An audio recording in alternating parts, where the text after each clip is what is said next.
Ceasefire ঘোষণা হয়েছে, কিন্তু তার কয়েক ঘন্টা পরে আবার হামলা। তাহলে সিজফায়ার মানে কি? আর জাতিসংঘ কি শুধু দেখেই যাবে? আর যুক্তরাষ্ট্র, বিশেষ করে ডোনাল্ড ট্রাম্প, কি তিনি সবকিছু নিয়ন্ত্রণ করেন?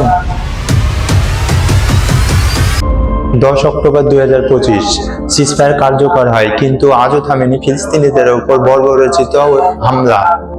আন্তর্জাতিক আইনে যুদ্ধবিরতি মানে সব ধরনের অপারেশন থেকে বিরত থাকা, কিন্তু ইসরায়েলের জন্য এই সংজ্ঞাটি মনে হয় আলাদা। তারা প্রায় সুনির্দিষ্ট হুমকি আর অজুহাতের কারণে তাদের উপর হামলা চালিয়েই যায়। একে বলা হয় মোয়িং দ্য গ্রাস, ঘাস কাটার কৌশল। তারা চায় না কখনো ফিলিস্তিনিরা মাথা উঁচু করে দাঁড়াক। কাগজের যুদ্ধবিরতি চললেও মাটির ওপর লাশের মিছিল থামে না। এটা কি যুদ্ধবিরতি নাকি নতুন করে অস্ত্র মজুত করার একটা বিরতি মাত্র? এখানে একটা প্রশ্ন হচ্ছে, জাতিসংঘ কি করছে?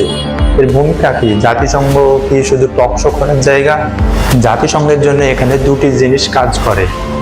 ভেটো পাওয়ারের ক্ষমতা।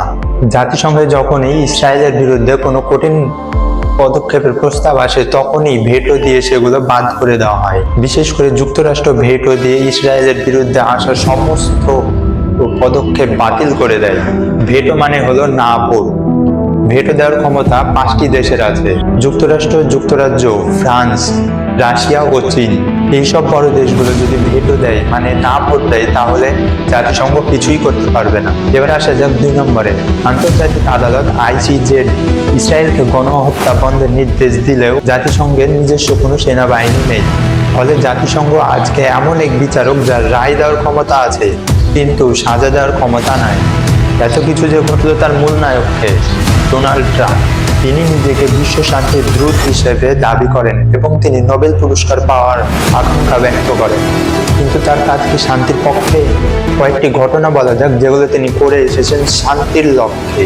2017 সালের জেরুজালেম ইস্যু নিয়ে যদি বলা যায়, তিনি প্রথম প্রেসিডেন্ট যে কিনা আন্তর্জাতিক আইন অমান্য করে জেরুজালেমকে ইসরায়েলের রাজধানী করেন। এটি ছিল ফিলিস্তিনিদের ওপর চরম আঘাত। যদি বলা হয় 2019 সালের গোলান মালভূমি, এতেও তিনি গোলান মালভূমিকে অন্যায়ভাবে ইসরায়েলের অংশ হিসেবে দাবি করেন এবং স্বীকৃতি দেন, যা ছিল আইনের পরিপন্থী। ফিলিস্তিনি শরণার্থীদের জন্য জাতিসংঘের ত্রাণ সংস্থা UNRWA তে তিনি অর্থায়ন বন্ধ করে দেন এবং তিনি ফিলিস্তিনি ক্ষুধার্ত মানুষের মুখ থেকে অন্ন কেড়ে নিয়েছিলেন। প্রশ্ন হলো, যে হাত ক্ষুধার্তের খাবার কেড়ে নেয় এবং ইসরায়েলকে বিলিয়ন বিলিয়ন মরণাস্ত্র দান করে ফিলিস্তিনিদেরকে হত্যা করার জন্য, সে কিভাবে শান্তির দূত হিসেবে কাজ করতে পারে? সেই হাত কি কখনো শান্তির নোবেল পাওয়ার যোগ্য? একদিকে শান্তির ধুল আওড়ানো আর অন্যদিকে বারুদ সরবরাহ করা, এই দ্বিমুখী নীতি আজ মধ্যপ্রাচ্যকে ধ্বংসের মুখে ফেলে দিচ্ছে। এইখান থেকে একটা জিনিস কিন্তু পরিষ্কার, যতক্ষণ আন্তর্জাতিক রাজনীতিতে শান্তির চেয়ে ন্যায় বিচার বড় হবে, ততক্ষণ পর্যন্ত এই যুদ্ধবিরতি হবে শুধু নামমাত্র। এবং জাতিসংঘকে কার্যকর করতে হলে ভেটো প্রথা সংস্কার করতে হবে এবং ক্ষমতাধর দেশগুলোকে তাদের অস্ত্র ব্যবসা বন্ধ করতে হবে। শান্তি কোনো মেডেল বা পুরস্কারে থাকে না, শান্তি থাকে মানুষের অধিকারে।